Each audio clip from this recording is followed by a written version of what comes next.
it does seem like SDR would actually be a mechanism consolidating the same underlying message of neocolonialism. But again, my question is, thinking about SDR, you would think about it from like an equity stake in a company.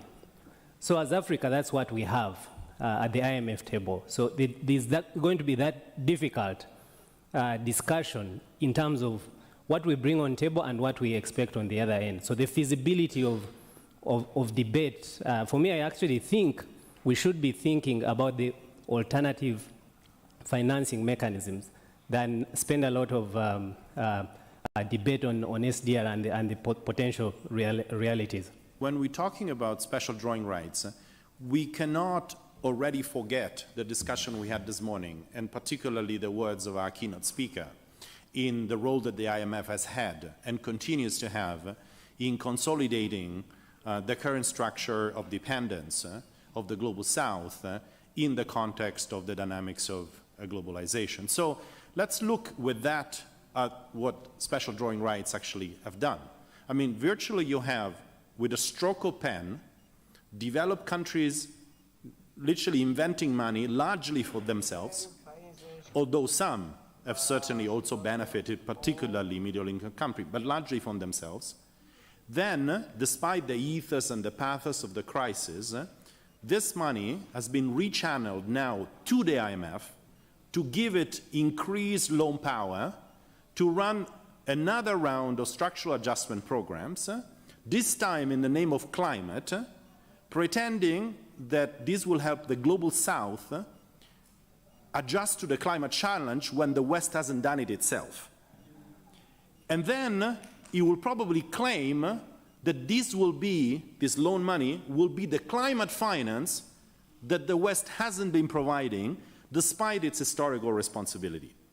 So I know that this may not make justice to some particularly middle-income countries that benefited from increased liquidity, but where do we stand as civil society, and particularly as African civil society? Do we really want more?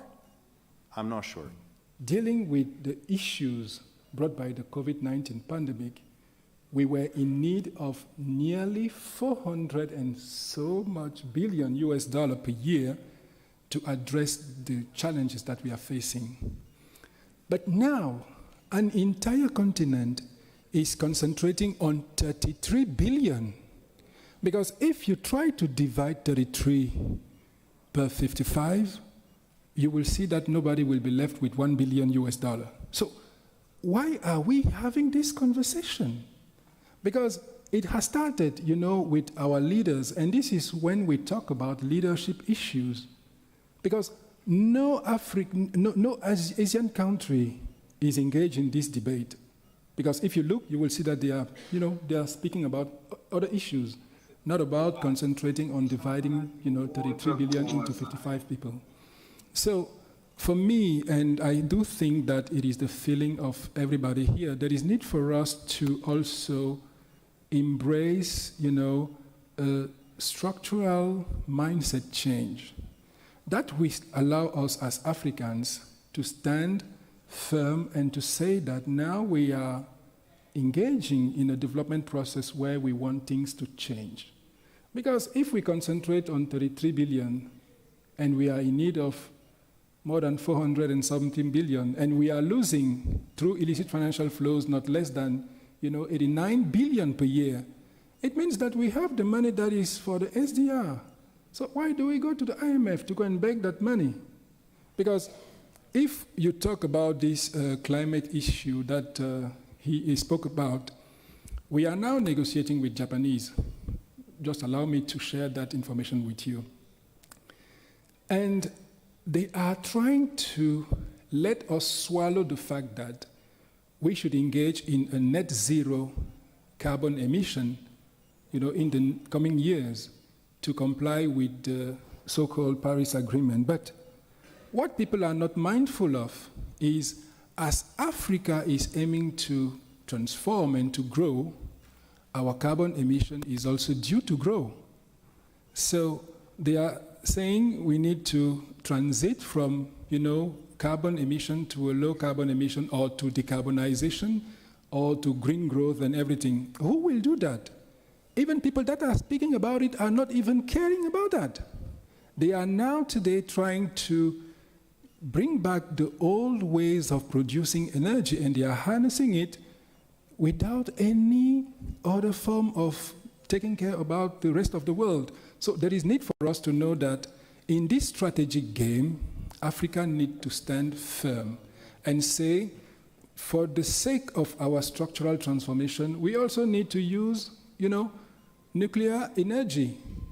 We have that source in Africa, but unfortunately, people are coming to pump it here and go and use it for their own purposes.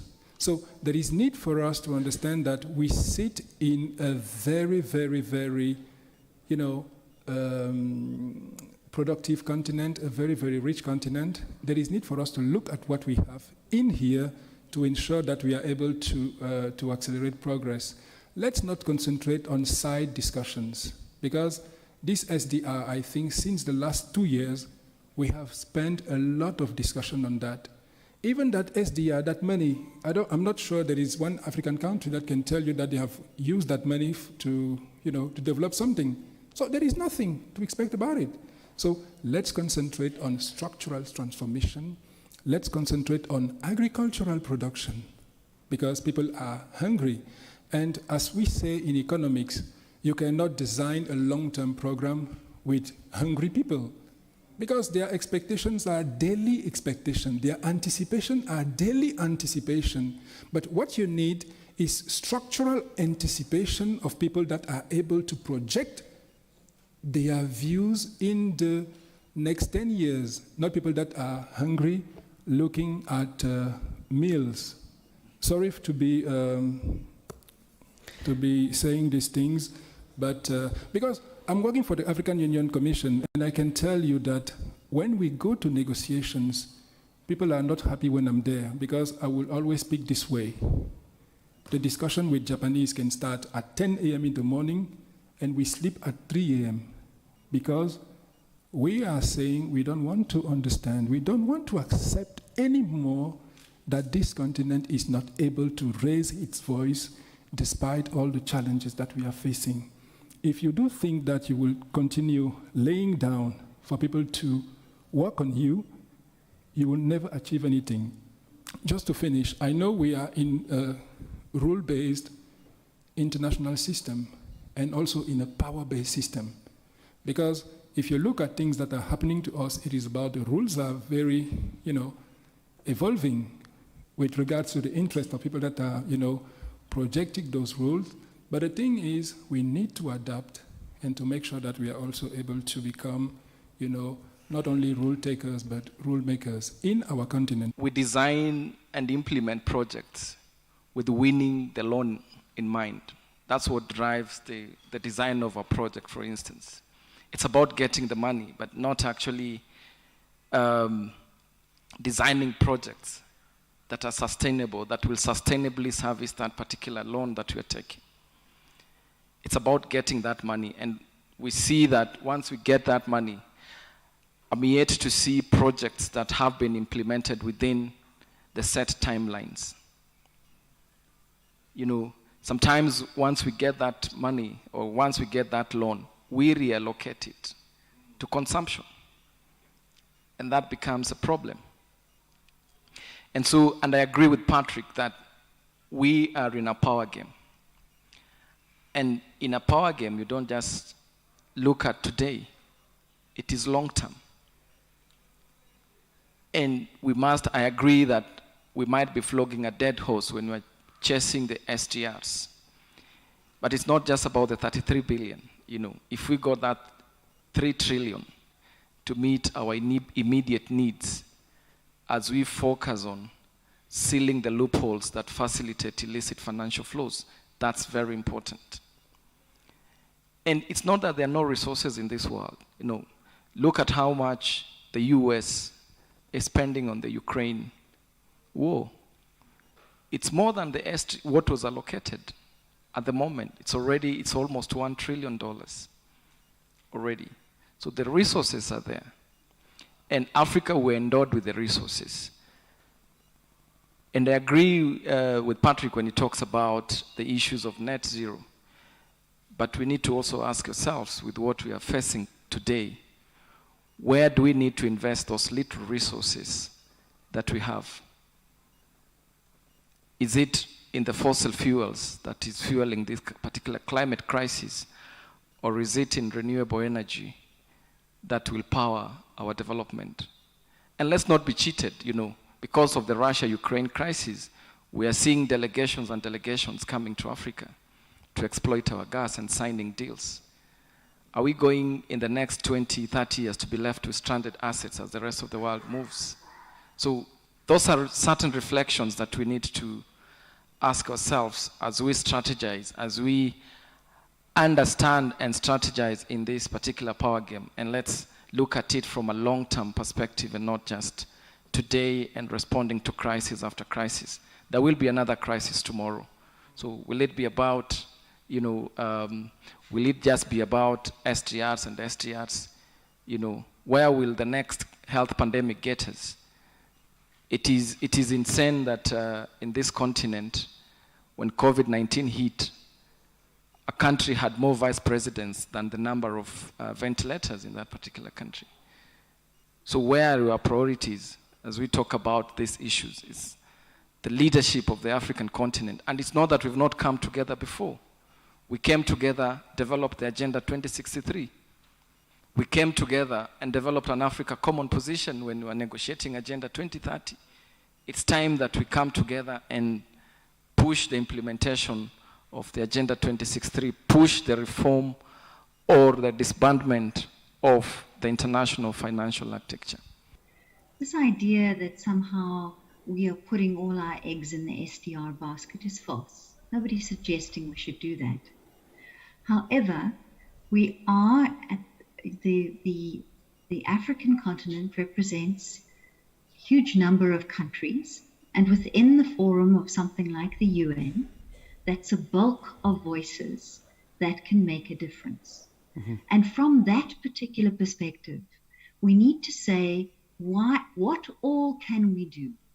And certainly SDR is not the only or the most important thing. However, remember that SDRs arrive debt-free. The question was asked, when does interest accrue? And interest accrues when another country lends you their SDRs. Why? Because they have to, it is seen not as a gift. It's not a donation, it's a loan. And there's an interest that is repaid to the IMF. And so the country that's loaning you those SDRs will charge you interest. So this idea that somehow everything should rest on the SDR is wrong. However, it is almost the closest we get to helicopter money. And if it's possible to increase the share of it as a rightful claim by Africa, being the least of the countries in terms of climate destruction.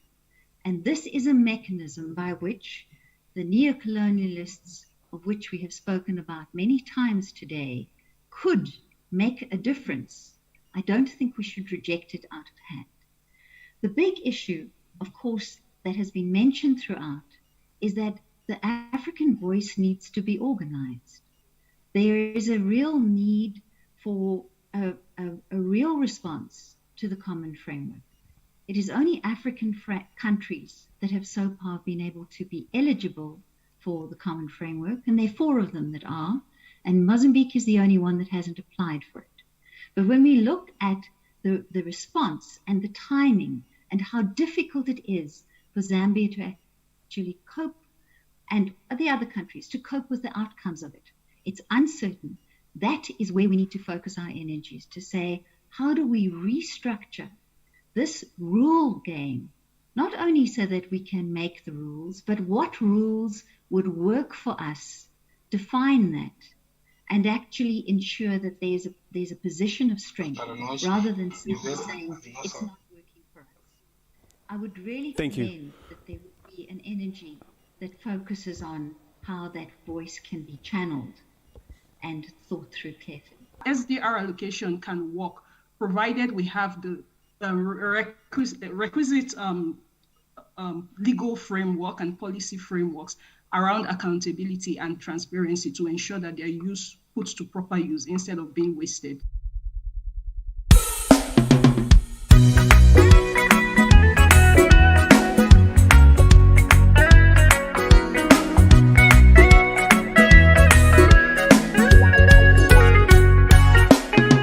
We call for policies and practices that put people first. We call for policies and practices that put people first. You and I are the people who hold our government